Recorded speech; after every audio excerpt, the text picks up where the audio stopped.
네, 저는 본 말씀 통하여서 우리 심음과 거둠이라는 말씀으로 우리 함께 말씀 나누기를 원합니다. 여러분, 우리가 살아가는 이 세상에는요, 법칙이 있습니다.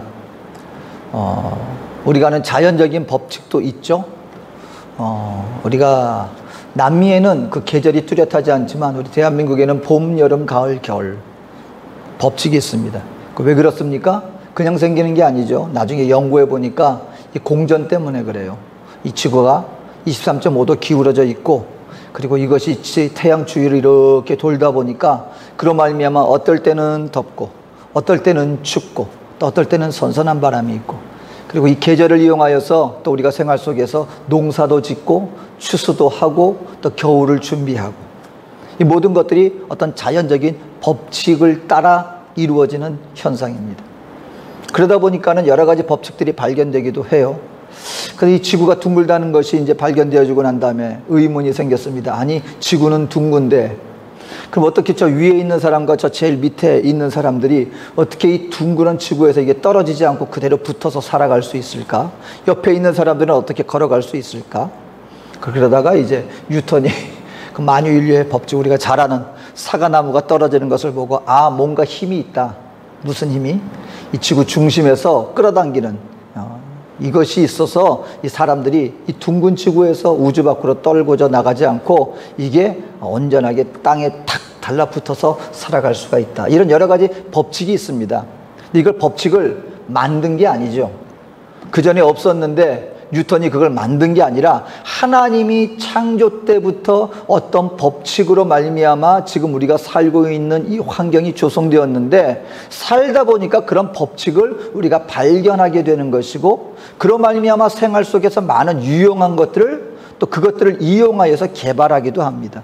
비행기도 마찬가지고요, 배도 마찬가지입니다. 그 모든 것들이 이런 자연 상황 속에서 이미 이루어져 있는 그 어떤 법칙들을 발견하였고, 아, 이걸 이용하면 이렇게 될 수 있겠구나. 아, 비행기도요, 그 날개 이렇게 이륙하고 착륙하고 그 모든 것이, 야, 이게 참 대단한 어떤 그런 노력과 법칙을 응용하여서 아주 만들어진 그런 어떤 도구다라고 할 수가 있을 것입니다. 그렇다 보니까 우리가 한 가지 분명한 사실은 있습니다. 이러한 법칙을 깨달아 알고 이 법칙에 잘 순응하여 살아나갈 때 이것이 우리에게 도움이 되어지고 큰 유익을 얻게 되는 것인데, 이러한 법칙을 거스리게 되어지면 어떤 결과가 다가옵니까? 사고가 생기는 거예요. 법칙을 따라서. 공군 조종사들이요, 훈련할 때 제일 훈련한 것 중에 하나가 뭐냐면, 이게 만약에 이게 그 비행기를 타고 전투기를 타고 이 도심지를 갖다가 이렇게 조정을 할 때는 뭐 큰 혼동은 없는데, 바다 한가운데를 이렇게 조정을 하고 가다 보면은 착시 현상이 일어난답니다. 이게 뭐냐면 하늘하고 바다하고, 이게 하늘이 위고 바다가 이 아래쪽인데, 이게 이렇게 장시간 동안 이렇게 조정을 하고 나가다 보면 착시 현상이 나타나는데, 자기의 온 감각이 마치 바다가 하늘인 것 같은 그런 혼동을 준다는 거예요. 바다가 하늘인 것 같아요. 그리고 하늘이 바다인 것 같아요. 그럴 때 조종사들에게 그 훈련시키는 게 뭐냐면, 자기 감각 의지하지 마라. 그리고 기기가 있잖아요. 기기판이 있는데 기기판이 반드시 하늘이라고 가리키는 것을 하늘로 인정하고 거기에 따라서 조종을 해야지, 자기 감각을 의지하여서 그것을 무시하고 운전했다가는 그래서 종종 실제로 일어나는 그 추락사고가 의외로 그런 착시 현상으로 말미암아 그냥 바다 한가운데 이유 없이 추락해버리는 거예요. 그 이유는 무엇인가? 그 어떤 현상으로 말미암아 조종사가 착각하기 때문에, 자연적인 법칙을 깨닫지 못하고, 그리고 위를 아래로, 아래를 위로 이게 망각하기 때문에 사고가 일어난다. 그 무엇입니까? 자연적인 법칙을 순응하여 따라 나가면 그것은 우리에게 유익이 되지만, 그걸 거스르게 될 때 우리는 불행이나 사고를 당할 수도 있다. 근데 영적인 법칙도 마찬가지입니다. 하나님께서요, 우리 생활 속에서 여러 가지 물리적인 법칙을 하나님이 다 만들어 놓으셨던 것과 마찬가지로, 우리 인생이 행복하게 살기 위해서는 하나님이 만세 전부터 이 영적인 세계 속에서 세워놓은 영적인 법칙이 무엇인가 잘 알고 그것을 맞추어서 살아나갈 때 그것이 우리에게 행복을 가져다 주고 형통의 길로 내어져 줍니다. 하나님의 영적인 법칙 중에 가장 중요한 것 중에 하나가 뭐냐면 죄가 있는 곳엔 반드시 형벌이 있다. 이것이 영적인 법칙입니다. 죄 지은 자는 반드시 형벌을 받는다. 여러분, 이것은 인간 사회 속에서의 규범뿐만이 아니라 하나님이 만유의 인류의 태초부터 영원전부터 모든 영적인 세계 속에서 반드시 세워놓은 절대적인 법칙 중에 하나입니다. 죄는 대가가 따른다. 오늘 그래서 저와 여러분들도 인생을 살아나가면서 하나님께서는 분명히 죄의 싹은 사망이다. 이 죽음에 대해서 우리 인생들은요, 심각하게 받아들이고 고민해야 합니다. 많은 사람들이 이 땅을 지금 우리가 숨쉬고 잠깐 살아가고 있다고 해서 마치 나는 이 사망과 죽음과 아무 관계가 없는 것처럼 살아나가다가 문득 어느 순간인가 무슨 일이 덜컥 생기면 그때서야 죽음에 대해서 생각하는 경향이 있어요. 그리고 남들에게 닥치는 어떤 그런 사망의 모습을 보면서 마치 나와는 상관없는 다른 사람의 슬픔인 것처럼 여기고 있지만, 하나님은 인류에게 이미 우리 모든 인생들은 죄를 지었고 죄로 말미암아 하나님의 형벌과 죽음의 심판을 받은 자라는 것을 명백하게 분명히 얘기하고 있습니다. 여러분, 죄를 지은 자는 반드시 형벌을 받게 돼 있다. 하나님의 영적인 법칙입니다. 그러면 하나님의 영적인 법칙 중에 그럼 우리가 어떻게 그럼 죄의 형벌로부터 우리가 자유함을 얻을 수 있습니까? 벗어날 수 있습니까? 그 하나님이 세워진 법칙인 이것입니다. 예수 그리스도로 말미암아 우리에게 구원의 길을 마련해 놓으셨어요. 누구든지 주 예수를 믿는 자는. 그래서 많은 사람들이 주님 앞에 나와서도 내 힘을 가지고 주님을 믿는다면서도 여전히 나의 행위를 가지고 나오려고 하는 사람들은 영적인 법칙을 깨닫지 못하는 사람이에요. 우리의 행위로서는 그 누구도 구원의 길에 도달할 수가 없습니다. 우리의 죄의 정도는 내가 조금 선한 일 한두 번 했다고 해서 우리의 모든 죄가 용서함 받을 수 있는 정도의 형벌이 아니었습니다. 어느 정도의 형벌이 가해져야만 했습니까? 흠 없는 하나님의 대가가 치러졌을 때 그를 믿는 믿음으로서만 우리에게 하나님께서 구원의 길을 열어주셨기 때문에 저와 여러분들은 인생 사는 동안에 이 법칙을 따라야 합니다. 믿음의 법칙을 따라 나의 죄로부터 구원받는 구원자로서 살아나가는 이 길을 따라 나갈 때 저와 여러분들의 영혼이 잘되고 강건케 되어지는 축복의 길을 갈 수가 있습니다. 그리고 또 한 가지 중요한 법칙이 있습니다. 하나님 영적인 법칙, 바로 그것이 오늘 본문 말씀이에요. 심은 대로 거둔다는 법칙입니다. 심은 대로 거둔다. 예수를 믿고 난 다음에 많은 사람들이 예수를 믿고 이제 내가 자유한 자가 되었으니까 내가 다시금 그 어떤 죄와 육신의 것을 심는다 할지라도 나는 죄로부터 그리고 하나님의 모든 형벌로부터 자유함을 얻었지라고 생각하는 사람들에게 오늘 이 말씀을 다시 한번 각인시킬 필요가 있습니다. 하나님은요, 구원받은 저와 여러분들의 인생이라 할지라도 구원받은 내가, 하나님의 자녀가 된 내가 어떻게 살아가느냐, 무엇으로 심는가에 따라 심은 대로 거두는 법칙이 여전히 우리들에게 적용이 된다. 그것이 바로 영원 불변의 영적인 또 다른 법칙 중에 하나다라는 것을 우리들에게 말씀해 주고 있다라는 것입니다. 어떤 분들은 그래요. 아니, 나는 예수 믿고요, 열심히 신앙생활하고 열심히 하나님 앞에서 나오는데 도대체 내 생활 속에 어떤 변화가 없는 것 같습니다. 성장이 없는 것 같아요. 깊은 하나님의 은혜 속에서 영적인 은혜를 누리지 못하는 것 같습니다. 그런 분들에게 오늘 이 본문 말씀에 하는 것은 무엇이냐면, 그렇다면 한 가지 자신을 돌아보십시오. 무엇을 심었습니까? 예수를 영접하고 난 다음에 당신은 무엇을 심었습니까? 많은 사람들이 그냥 교회 나와서 그냥 신앙생활하고 예배드리고, 나는 봉사도 했는데요, 헌금도 했는데요, 주일 예배도 빠지지 않았는데요. 근데 하나님 앞에서 그 마음 중심 속에서 과연 무엇으로 심었는가를 다시 한번 살펴보라는 것입니다. 심지 않았는데도 불구하고 단순히 지나갔던 세월 때문에 하나님 앞에 불평하고 한다면 오늘 성경은 이렇게 말씀하고 있습니다. 스스로 속이지 말아라. 하나님은 업신여김을 받지 아니하시나니 사람이 무엇으로 심든지 그대로 거두리라. 아니 도대체 내가 뭐 심지 않은 데서 거두려고 하는 게 하나님을 업신여기는 거하고 무슨 상관이 있습니까? 그것은 무슨 말이냐면요, 하나님은 분명히 심은 대로 거둔다는 법칙을 이렇게 세워 놓았는데, 심지 않으면서도 그냥 내가 심지 않은 것을 거두려고 하는 것은, 그건 자기 자신을 속이는 것일 뿐만 아니라 누구를 업신여기는 것이다. 그 법칙을 세워 놓으신 하나님을 조롱하고 멸시하는 것과 똑같은 것이다. 업신여김을 받지 않으시고, 여기 이게 표현이 재밌는데요, 원어에는 이게 무슨 뜻이냐면, 이게 코로 손을 이렇게 들창코를 만드는 거예요. 돼지코를 딱 만드는 거예요. 그게 뭐냐면, 대한민국에서는 어렸을 때 우리가 상대방을 놀릴 때 어떻게 합니까? 혀를 낼름낼름거리면서 양손으로 이렇게 탁 하면서 야고르지 야고르지 하고 그 혀를 낼름낼름거렸잖아요. 근데 서양에서는 상대방을 조롱할 때 어떻게 했냐면 이 들창코를 만들었더니 돼지코를 딱 이렇게 만지면서 상대방을 향해서 메롱하는, 그러니까 업신여기는 행위였다는 것입니다. 오늘 그 말이 적이 됐어요. 내가 심지 않은 데서 거두려고 하는 것은 마치 하나님을 향하여서 들창코를 만들면서 하나님 메롱하고 하나님을 업신여기는 행위나 마찬가지 행위다. 그러니 스스로 속이지 말아라.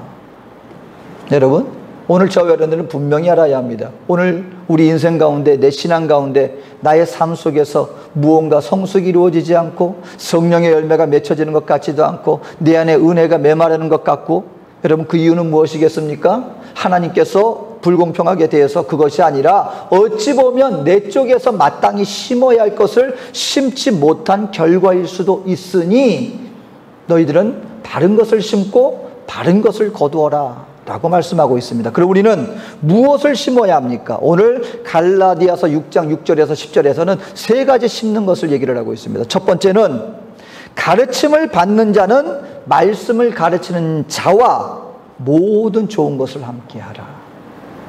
말씀에 관련된 부분을 얘기를 하고 있습니다. 자, 여러분, 예수 그리스도를 믿고 믿음으로 구원받은 그 이후에 모든 성도들은 성경은 누구라고 지칭하고 있습니까? 만인 제사장입니다.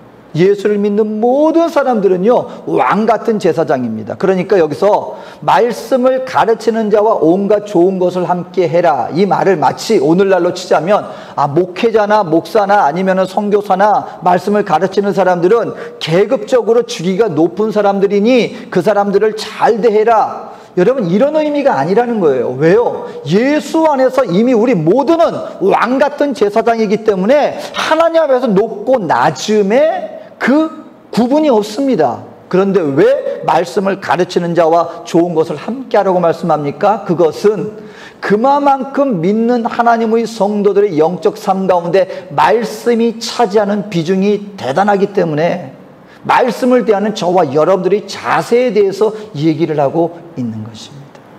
여러분, 우리 기독교는요, 내가 믿는 것을 믿는 종교가 아닙니다. 세상 우상 숭배들은요, 우상 숭배하는 다른 우상 숭배 종교들은요, 그 우상 숭배 신들이 무슨 얘기를 하는지 그거에 상관이 없어요. 무엇만 상관이 있습니까? 그냥 내가 뭔가를 주고 대가를 지불하고 내가 원하는 걸 그 신이 들어주기만 하면 그건 계약 끝이에요. 근데 우리 기독교는 그렇지 않습니다. 내가 원하는 것을 향하여 나아가는 종교도 아닌 것이고, 무작정적으로 어떤 신적인 존재가 우리에게 요구하는 것을 받아들이는 것도 아니고, 하나님이 우리 인생들에게 계시해 놓으신 말씀으로 말미암아 우리의 삶이 이루어지는, 바로 그것이 우리 기독교인의 삶입니다. 그렇기 때문에 우리의 믿음은 전적으로 어디에 근거한 믿음입니까? 내가 믿고 싶은 대로 믿는 게 아니라 전적으로 하나님이 인생에게 주어진 이 말씀을 근거로 하여서 이루어지는 믿음, 그리고 삶, 그만큼 말씀이 중요합니다. 특히 우리 대한민국은요, 교회사에 있어서 그 어떤 민족이 보여주지 못한 말씀으로 말미암아 복음화된 민족이 우리 대한민국이에요. 여러분, 어떤 선교사가 한국에 왔습니다. 복음을 증거하고요. 이제 교회를 세워야 되겠다고. 자, 이제 이렇게 이 하나님의 말씀에 관심 있는 사람들 오십시오 하고 이제 자기가 본인이 처음으로 선교를 하는 줄로 생각하고 이제 이 아무것도 모르는 사람들에게 하나님의 말씀을 가르쳐야 되겠다 하고서는 광고를 때렸습니다. 근데 놀랍게 수많은 사람들이 모여드는데 그 사람들이 어떤 사람들이었느냐? 복음이나 말씀을 전혀 알아듣지 못하고 그냥 서양 사람이 와서 한다고 하니까 신기해서 온 사람들이 아니라 이미 하나님의 말씀을 알고 믿음으로 예수님을 영접한 믿음의 성도들이 모여들더라는 것입니다. 이게 어떻게 된 일이냐 알고 봤더니 중국의 선교사가 와서 이렇게 성경을 한자로 이렇게 번역을 해야 되겠다. 그래서 번역가를 찾다 보니까 어떻게 해서 조선 사람이 와서 번역하는 그 일을 맡게 되었습니다. 근데 이 사람이 성경을 번역하다가 거기에 감동을 받고 은혜를 받아서 그 번역한 성경을 가지고 한국에 들어왔는데 그 말씀을 가지고 연구하고 읽다 보니까 어떤 선교사가 와서 말씀을 전하지 않았는데 하나님의 말씀을 읽고 연구하다가 복음을 믿게 된 수많은 사람들이 이미 존재하게 되었다는 것입니다. 여러분, 말씀에는 능력이 있어요. 우리 대한민국은 또한 특별히 토마스 선교사가 성경을 이게 한국에 전해야 되겠다고 우리가 아는 그 셔머너를 타고 우리 대동강으로 우리 평양을 들어오려고 하다가 그 상선하고 그만 한국군하고 그 싸움이 붙어가지고 그 선이 침몰되는 바람에 겨우 그냥 그 토마스 선교사가 성경책을 가지고 이 땅에 올라왔는데 이때 이 서양 우리 공격한 사람들이라고 그 사람을 죽였습니다. 선교사는요, 그 선교사는 발 듣고 복음 한번 전하지 못하고 그냥 그 자리에서 순교당하고 말았어요. 토마스 선교사가. 그런데 이 사람이 죽으면서 성경책을 나눠줬습니다. 한자로 번역된 500권을 가지고 들어왔대요. 저항한 것도 아니고 오해를 받아가지고, 왜냐하면 그 상선에서 먼저 공격을 했던 거예요. 그래서 포를 쏘고 주민이 죽은 바람에 군인들하고 충돌이 일어나게 됐는데 그 배에 타고 있었으니까 이 나쁜 놈하고 죽인 것이겠죠. 그런데 성경책을 나눠줬거든요. 이 사람을 죽인 사람의 이름이 박충건입니다. 병사였죠. 자기 그냥 명령을 따라 그 일을 수행한 것이죠. 근데 이 토마스 선교사가 죽어가면서 성경책을 주더라는 거예요. 성경책을 받아 들고 와서 성경을 읽다가 이 사람이 나중에 복음을 받아들이고 나중에 장로가 됩니다. 이 사람의 조카도 장로가 됩니다. 그리고 이때 이 토마스 선교사의 성경책을 주워가지고 한 꼬마아이가 박영식이라고 하는 관리한테 갖다 줍니다. 왜요? 그때만 해도 종이하고 책이 귀했잖아요. 그러니까 그 귀한 거 그냥 뭔지도 모르고 갖다 줬더니 이걸 가지고 문지방에 그 벽지를 삼아 놓은 거예요. 그 벽지로. 무엇을? 성경책을. 벽지로 삼다 보니까 어떤 일이 벌어집니까? 앉아서 보면 성경이 보이고 들어가면서 나가면서 성경이 보이고, 나중에 그 벽지로 만들었던 그 방이 나중에는 널다리 교회가 됩니다. 그 박영식이라는 사람이 나중에 복음 전도자가 되어지고, 더 놀라운 사실은 이 널다리 교회가 평양에 대부흥을 일으켰던 장대현 교회입니다. 그러니까 여러분, 대한민국이란 나라는요, 누구보다도 그 어떤 나라보다도 말씀으로 말미암아 복음이 받아들여졌고, 말씀으로 말미암아 심령의 영혼 구원의 복음으로 말미암아 복음이 들어왔고 교회가 세워진 아주 선교사 기독교사 가운데 굉장히 독특한 배경을 가지고 있는 나라가 대한민국입니다. 그만큼 무엇이에요? 성경은 분명히 말합니다. 믿음은 들음에서 나며 들음은 말씀으로 만미한다. 저와 여러분들의 삶 가운데서 여러분, 아니 내 신앙이 왜 이렇게 뿌리를 내리지 못하는 것 같은가? 왜 내 신앙이 자꾸 자라지 못하는 것 같은가? 한번 가만 살펴보세요. 얼마만큼 심었습니까? 근데 뭘 심었습니까? 여러분, 말씀으로 심어야 된다는 거예요. 말씀으로. 그런데 그러다 보니까 여러분, 말씀이 어떻게 증거됩니까? 물론 개인적으로도 말씀을 보고 하지만 어쩔 수 없이 말씀을 전하는 자가 있고 말씀을 듣는 자가 있는 거예요. 그러다 보니까 말씀을 듣는 자들에게 당신들이 말씀으로 말미암아 은혜를 받기를 원합니까? 그러기 위해서는 그 사람 때문이 아니라 말씀을 전하는 그 사람과의 좋은 관계 속에 있을 때 그가 전하는 말씀도 온전히 받아들일 수 있기 때문에 말씀을 전하는 자와 좋은 것을 함께 하십시오. 어쩔 수가 없어요. 여러분 학교에서 여러분이 혹시 공부를 할 때 어떤 과목이 좋고 어떤 과목이 좀 싫어요. 근데 많은 경우에 개인적인 취향도 있을 수 있습니다. 어떤 사람은 수학을 풀기를 좋아하는 사람이 있고 어떤 사람은 기술 배우는 걸 좋아하는 그런 성향이 있을 수 있지만 그 외에 또 영향을 끼치는 요인이 하나 있습니다. 그 무엇입니까? 그것을 가르치는 선생님이 어떠냐. 우리가 잘 아는 황수관 박사는요, 영어 선생님이 그렇게 돌봐줬대요. 어렸을 때 참 자기 힘들고 그런데 그때 영어 가르치는 선생님이 본인에게 그렇게 개인적으로 잘해줬대요. 그러니까 자기가 영어가 좋아서가 아니라 그 선생님에게 은혜가, 그 선생님이 너무 좋아서 그러다 보니까 그 선생님이 가르치는 영어도 자기가 무엇보다도 더 열심히 공부했다라는 얘기. 근데 바로 그런 거예요. 저와 여러분도 마찬가지입니다. 여러분, 영국의 유명한 황금 설교가 스펄전 목사님도요, 스펄전 목사님을 위해서 기도하는 수백 명의 성도가 설교할 때요, 예배 시간에, 물론 몇 부로 예배 드릴 때 그 몇백 명의 성도가요, 다른 거 안 하고요, 그 설교자를 위해서 기도했답니다. 지금도 감사한 것 중에 하나가 이영훈 목사님을 위해서 그 말씀을 위해서 집중적으로 기도하는 기도 모임이 형성이 됐다고 합니다. 그 뭡니까? 그 사람을 우상시해서 그러는 게 아니에요. 말씀을 전하는 자가 말씀을 잘 전할 수 있도록 기도하면 내가 기도한 그 사람을 통하여서 들려지는 그 말씀이, 여러분, 이것이 그냥 다가오는 게 아니라 내가 함께 좋은 것을 나눈 그 대상으로부터 내가 함께 들려올 때 그 말씀이 더 하나님의 말씀으로, 그리고 더 열린 마음으로 받아들일 수 있게 되어진다라는 것입니다. 그러니까 심는 것 중에 하나입니다. 말씀을 위해서 심어야 합니다. 하지만 말씀을 위해서 심는 것 중에 하나, 말씀을 전하는 자와 좋은 것을 함께하라. 그를 위해서 기도하고 그와 함께 좋은 관계 속에서 그가 말씀을 잘 증거할 수 있도록 기도해 주는 이 모든 것들이 심는 것이다 라는 것입니다. 둘째로 우리가 심어야 할 것이 있습니다. 그것은 무엇을 위해서 심느냐? 성령을 위해서 심어야 합니다. 성령을 위해서 심어야 합니다.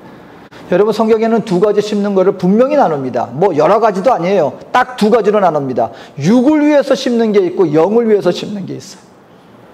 인생을 살면서 육을 위해서 심는 우리의 인생의 모습이 있고 영을 위해서 성령의 인도하심을 따라 살아나가는 삶을 살아나가고 있는데, 하나님이 우리가 영적으로 형통한 삶을 살기 위해서는 무엇을 위해 심는 자가 되어야 되느냐? 성령의 인도하심을 따라 살아나가는 자들이 반드시 되어야만 우리가 합당한 것을 거둘 수 있게 되어진다라고 분명히 얘기를 하고 있다라고 하는 사실인 것입니다.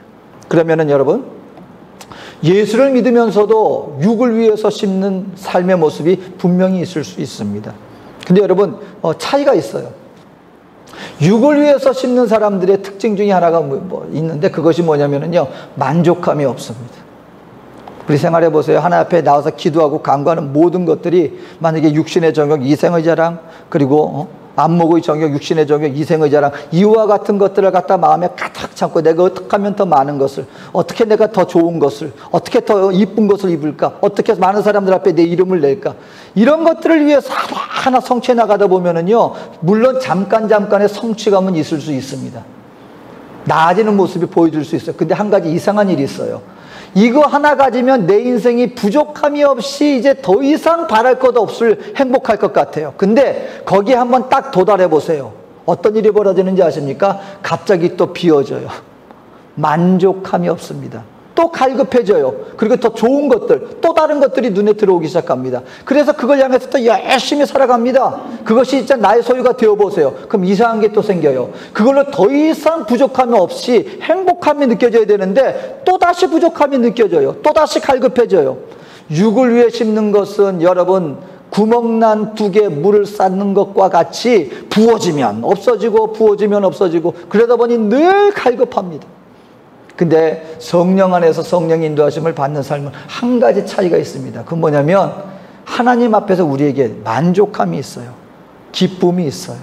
넉넉함이 있어요. 평안함이 있어요. 여러분, 성령을 위해서 심는 사람들의 삶 속에서 하나님이 주신, 이상해요. 그와 같은 삶의 특징이 있다는 것입니다. 알트 링크렌트라고 하는 한 미국의 아주 유명한 방송 진행자, 아주 25년 동안 유명 프로그램을 여러분 25년 동안 진행을 했고 다른 유명한 프로그램도 19년 동안 하고 이 사람이 월트 디즈니하고도 가깝고 레이건하고도 가깝고 그때 당시로서 부족함이 없습니다. 이 사람은 수많은 사람들에게 감동을 주는 프로그램을 아주 인기 진행자고 수많은 사람들이 이 사람을 모르는 사람이 없을 정도로 캐나다 출신인데 미국에서 성공한 사람이에요. 부족함이 없이 살아가는데 이 사람에게 하루는 일이 생깁니다. 1969년에 이 사람의 사랑하는 막내 딸이 21살 되었는데 옥상에서 떨어져서 목숨을 잃게 되어집니다. 나중에 알고 보니까 사고가 아니었어요. 마약을 해가지고 마약을 먹고 취한 상황에서 호텔 높은 곳에서 떨어져서 생명을 잃게 되고 말았습니다. 근데 그 막내 아주 가장 사랑하는 딸이었어요. 근데 이 딸만이 아니었어요. 이 사위도 그렇고 그 집안 식구들이 이상하게 아니 외적으로 경제적으로나 지위적으로나 사회적으로나 그냥 기쁜 일만 있을 수밖에 없는 부족함이 없는 상황입니다. 근데 그들에게 이러한 이상한 불행이 다가오게 됩니다. 나중에 그 막내딸을 잃고 나서 이분이요 땅을 치고 후회하고 울면서 뭐라 그랬느냐, 내가 조금만 더 내 가족과 그리고 네 딸을 데리고 내가 교회에 출석하기만 했었더라면, 예수를 믿는 사람이었는데 이 세상의 성공에 도취되어서 신앙을 떠나버리고 자기 딴은 가족들을 위한다고 했지만 자기의 모든 것들을 위해서 살다 보니 가족들과 함께하는 시간들도 없이 그냥 물질적인 것들로만 이렇게 공급하다 보니 나중에는 온 식구들의 비극이 되어지고 말았습니다. 그랬더니 이분이 나중에 땅을 치고 하면서 내가 조금만 내가 마음으로 함께 가족들과 함께 했었으면, 그리고 이 가족들과 함께 내가 하나님을 예배하는 예배의 자리에 나갔었더라면 오늘과 같은 비극은 벌어지지 않았을 것인데, 나중에 이분이요 회개합니다. 그리고 그때 그 당시 부흥사 목사님들과 함께 다니면서 열심히 전도 사역을 하면서 사람들에게 어떻게 하면 우리가 성공할 수 있는가 그 비교를 얘기해 주는데 이렇게 말합니다. 여러분 겸손하십시오. 나는 교만해서 이런 일이 벌어졌습니다. 여러분 인내하십시오. 가족 가운데 가장 소중한 사람을 잃어버리는 슬픔이 다가온다 할지라도 여러분 끝까지 인내하십시오. 그리고 용기를 가지십시오. 할 수 있습니다. 주저앉지 마십시오. 그리고 마지막에 가장 중요한 것입니다. 여러분 하나님의 인도를 받으십시오. 여러분 부족함 없이 모든 것을 누렸던 사람입니다. 그의 인생의 결론을 통하여서 내린 것이 무엇이냐? 여러분 하나님의 인도를 받는 것이 가장 큰 성공입니다. 우리 인생 가운데서 우리가 어떻게 하면 성공하는 삶, 어떻게 하면 형통한 삶을 살 수 있습니까? 여러분 절대로 육을 위해 심지 마십시오. 성령 안에서 성령의 인도함을 받는 삶을 사는 것이 가장 형통한 길로 나가는 길이다. 마지막으로 오늘 성경 우리는 무엇을 위해서 심어야 되는가? 이웃을 위해서 심어야 한다라고 얘기를 하고 있습니다. 오늘 본문 가운데 이렇게 말합니다. 우리가 선을 행하되 낙심하지 말지니 포기하지 아니하면 때가 이름에 거두리라. 그리고 그러므로 우리는 기회에 있는 대로 우선은 모든 이에게 해야 됩니다. 모든 이에게 착한 일을 하되 더욱 믿음의 가정들에게 할지니라. 여러분 우리가 선을 행하는데 오늘 보니까 낙심하지 말라 그래요. 아니 선을 행하는데 뭐 낙심을 합니까? 근데 여러분 우리가 선을 행해 보려고 하면 알아요. 선을 행한다고 해서 우리 이웃들이 그것을 받아들이는 사람들이 그걸 다 선으로 받아들이느냐? 때로는 우리를 지치게 만들기도 한다는 것입니다. 미국에 보니까요, 한 식당에서 날씨가 추우니까 밖에 있는 노숙자를, 여러분 노숙자가 이게 밖에 이렇게 있게 있으면은 웬만한 좀 마음이 좁은 사람 같으면 아니 우리 가게 앞에 왜 그러고 있어 하고 내쫓으려고 하지 않겠습니까? 선을 베풀었어요. 추운데 가게 안에 들어와 있으십시오. 얼마나 선을 베푸는 일이 쉽지 않은 일이잖아요. 안에 들어가서 한 구석에서 조용히 있으면 되는데 막 큰 소리로 떠들고 욕을 합니다. 그래 그 안에 있는 손님들과 어린아이가 있는데 막 욕을 하고 그러니까 그 종업원이 있다가 가서 아니 좀 조용히 좀 해주십시오 하고 요구를 했어요. 그래서 이제 커피를 주었거든요. 뜨거운 커피를. 아 좀 조용히 해주시겠습니까 하고 가서 정중하게 그 요구를 하는데 그 종업원한테 그냥 뜨거운 커피를 뿌려버리는 거예요.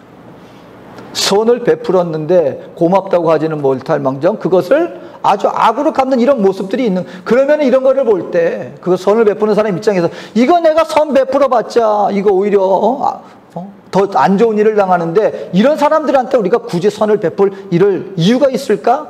여러분, 선을 베풀다 보면은요, 이런 일들이 종종 이렇게 겪기도 합니다. 저도 이민사회 가운데서 여러분, 처음 잘 알지 못하는 우리 동족을 만났을 때 누구나 도와주고 싶어 하잖아요. 우리 이민사회도 초창기에는요, 얼마나 그런 분위기가 있고 서로 도와주고 했는지 모릅니다. 근데 어느 순간인가 안 좋은 일을 당하기 시작해요. 그 마음이 다치는 겁니다. 아니, 어떤 그 청년이 혼자 와가지고 델레스테에서 제가 전도사 생활을 하는데 혼자 와가지고 힘들게 있길래 교회 집사님이 혼자 와서 힘드니까 우리 가게에서 일을 해라. 누군지도 잘 모르죠. 하지만 혼자서 고생하는 모습 보니까 안 돼서 도움을 주려고. 그때 일을 맡겼는데 알고 보니까 이 사람이 아르헨티나에서 문제를 일으키고 도망친 사람이었는데 우리는 모르고 있었죠. 근데 참 어떻게 하다 보니까 아르헨티나에서 성도님들 몇 명이 이과수 폭포를 관광한다고 보러 왔다가 우리 교회 예배를 드리러 왔다가 이 청년을 본 거예요. 근데 교회를 갸우뚱하면서 맞는데 그러는 거예요. 뭐가요? 그랬더니 아니요, 근데 얘기는 안 해요. 근데 이 청년이 그날 저녁에 자기가 일하던 가게 그 집사님이 지배인처럼 열쇠 가게도 다 맡겼거든요. 그날 저녁에 열쇠를 가지고 가게 가서 그날 카운터에 있는 돈을 다 가지고 도망갔습니다. 뭐냐? 들통났다는 거죠. 내가 먼저 문제를 일으키고 온 사람에게 들통이 나. 그냥 얘기하고 용서 빌고 이제부터는 잘하겠습니다 해도 누가 뭐라 그러고 안 그럴 텐데 지레 겁을 먹고 불이익이 생길까봐 그러니까 그 다음부터는 어떤 일이 벌어져요? 누군가가 혼자 왔다, 혼자 고생한다. 그럼 뭐가 생겨요? 누군지 이 출처가 신분이 알게 되기까지 쉽게 그 사람에게 손을 내밀기가 힘들어지게 되죠. 바로 이런 경우를 얘기하는 것입니다. 선을 베풀고 싶은데 우리가 낙심하게 되는 일들이 종종 발생하는데 성경은 우리에게 그런데도 불구하고 말씀합니다. 선을 행할 때 낙심치 말아라. 언젠가 이 선으로 말미암아 좋은 결과를 얻게 될 것이다. 여러분, 우리 하나님의 백성들은 분명히 알아야 됩니다. 어찌 보면은요, 내 신앙이 왜 발전하지 못하느냐, 내가 왜 하나님 앞에서 내 영혼이 잘된 같이 범사에 잘되며 강건케 되자는 이 놀라운 축복을 누리지 못하느냐, 어찌 보면은요, 우리가 서로 막혀 있기 때문에 그래요. 성경은 분명히 말합니다. 우리는 복의 통로가 되어야 한다. 신앙생활이 오래되고 난 다음에 저와 여러분들의 시선이 반드시 바뀌어야 하는 것이 있습니다. 나 중심적으로 끝까지 나 중심적으로 해나갈 때 우리에게 성숙은 한계가 있습니다. 하나님 앞에서 깨어진 사람들에게 나타나는 특징이 하나 있습니다. 그것은 무엇이냐? 나 개인에게 국한되지 않습니다. 결국 나를 깨뜨리고 하나님이 나를 사랑한 것 같이 내 이웃을 사랑하는 열린 심령으로까지 손이 벌려지게 된다는 것입니다. 기회 있는 대로 선을 행하는 자가 누구에게 선을 행해요? 이웃들에게 선을 행하는 것입니다. 어려움을 당하는 자에게. 이면수 목사님이라는 분이 계십니다. 이 말씀으로 말씀을 정리하기를 원합니다. 이분이 그 캐나다 국적을 가지고 캐나다에서 이민 목회를 하시는 분인데 아마 들어보신 분들도 있을지 몰라요. 북한에 잡혀서 3년 동안 정치 수용소에서 노동 교화를 받았던 분입니다. 그러니까 캐나다에서 여러분 정말 보니까 아주 성공한 목회예요. 이민지에서 성공한 목회를 하시고 이제 남부러울 것 없이 생활할 수 있는 분인데 북한에 관심을 두고 북한에 아주 굉장한 도움을 수십 번, 그때 당시에는 문이 열려 있을 때니까 가서 도움을 주고 고아들에게 돈을 주진 않았지만 실질적인 어떤 어마어마한 수백만 불 가치의 그런 어떤 도움을 줘가지고 공안 당국하고도 아주 잘 알고 그 윗선하고도 알아서 합법적으로 들어갔다 나갔다면서 북한 사람들을 도와주는 그 일을 감당하던 분이었는데 한 번은 그 교회 지도자들만, 초교파적으로 지도자들만 모아놓고 오늘 이것은 절대적으로 여기서 하는 얘기는 밖에 나가면 안 됩니다. 촬영도 안 됩니다. 얘기를 하고 하면서 김일성의 우상이 수백 개 되는데 그게 무너져야 북한이 삽니다. 그 얘기를 했다는 거예요. 근데 어떤 미성숙한 장로님이 이런 안보에 대해서 많은 사람들에게 알아야 된다, 북한 소식을 알아야 된다고 해가지고 몰래 촬영을 해가지고 이것을 갖다가 영어로 자막까지 입혀가지고 인터넷에 올려버린 거예요.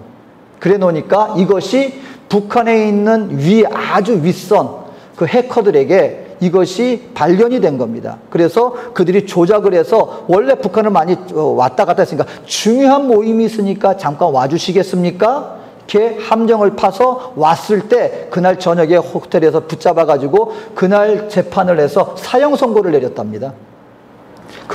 죄는 뭐냐? 최고 지도자 모독죄. 정치범에. 근데 나중에 이 사람을 아는 공안당국 사람들하고 어떻게 얘기가 돼가지고 이 사람 우리한테 도움을 준 사람입니다 해서 이 사형 선고에서 그냥 교화형으로 평생 무기 노동 교화형으로 처해져가지고 정치범 수용소에 가가지고 고생 한번 안 했던 분이 여러분 하루 그냥 8시간 동안 맨땅 그냥 노동하면서 그리고 3년을 보냈습니다. 3년. 나중에 여러분 제가 한번 인터넷 사이트로 이분의 간증하는 걸 한번 보여드릴게요. 정말 기가 막힌 일을 당했습니다. 그런데 이분에게서 제가 여러 가지 얘기 중에 하나가 뭐냐면 맨 땅을 갖다 얼음 땅을 갖다 파게 만드는데 여러분 완전히 그냥 쇠붙이처럼 이렇게 얼어가지고 진흙 땅이 이게 파지지를 않는데요. 근데 거기 구덩이를 만들게 만드는 거예요. 아무리 파도 그냥 기산 안 나는 것 같은데 이상한 일이 벌어지는 게 뭐냐면 시간이 지나다 보면 결국 거기에 금이 가고요. 땅이 파지는데 거기서 이분이 큰 깨달음이 얻었다는 겁니다.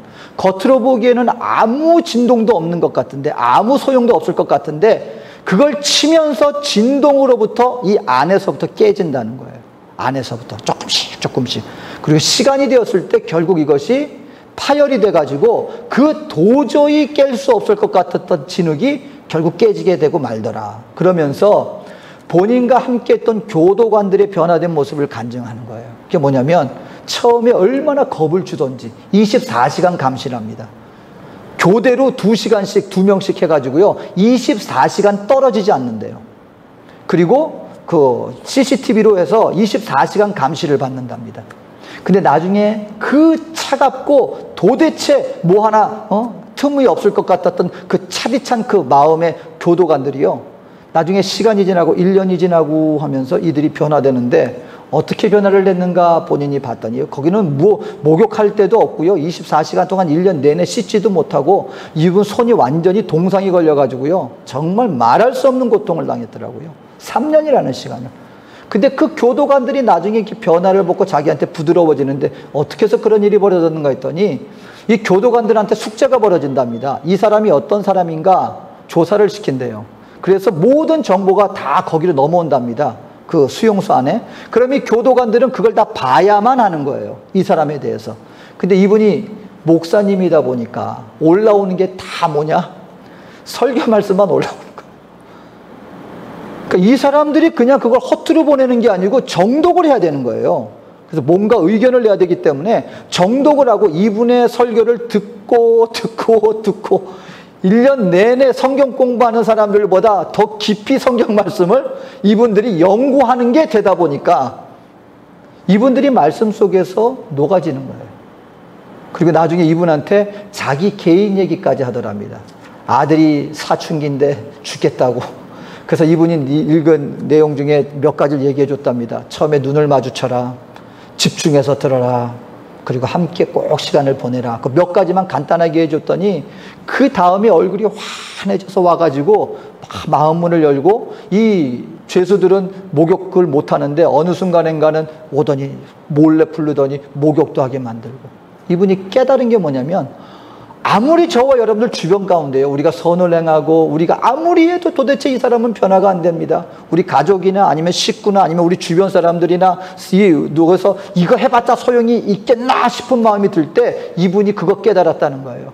우리가 쳤을 때 아무 일도 없는 것 같아 보이지만 이 진동으로 말미암아 이미 금은 가고 있다. 그리고 때가 됐을 때 결국 그것은 녹아들어서 결국 큰 웅덩이가 만들어지는 것처럼 자기가 교도관들을 통해서 체험했다는 거예요. 녹을 수 없을 것 같았던 그들의 마음도 시간이 지나고 말씀이 들어가고 말씀의 몽둥이에 그들이 부딪힘을 받고 하다 보니까 결국 그들도 돌아서는데 이것으로 본인이 3년 동안 있으면서 깨달은 큰 깨달음이었다. 오늘 저와 여러분들도 마찬가지입니다, 여러분. 저와 여러분 하나님 사역을 해나가면서요 우리 이웃들을 향하여서도 끊임없이 선을 행해 나가는데 낙심치 마십시오. 우리가 인내하고 주님의 말씀 앞에 나가게 되어진다면 반드시 선을 얻게 될 것이다. 근데 이것이 하나님 앞에서 우리 하나님의 믿음의 백성들에게 믿음의 진보를, 형통을 이뤄나간다는 것입니다. 바라기는요, 여러분 올바른 것을 심게 되시기를 주의 이름으로 축원합니다. 하나님의 말씀을 심으십시오. 말씀을 전하는 자와 함께 좋은 것을 나누십시오. 성령의 인도하심을 받으십시오. 그리고 이웃을 향하여서 선을 베푸십시오. 이것이 심는 것입니다. 영적인 법칙입니다. 우리가 이것을 심으며 나갈 때 반드시 하나님 앞에서의 선한 생명의 결실이 주렁주렁 맺히는 그런 충만한 풍성한 인생을 거두게 될 줄로 믿습니다. 심은 대로 거둠 속에 바로 심는 저와 여러분 되어지시기를 주의 이름으로 축원합니다.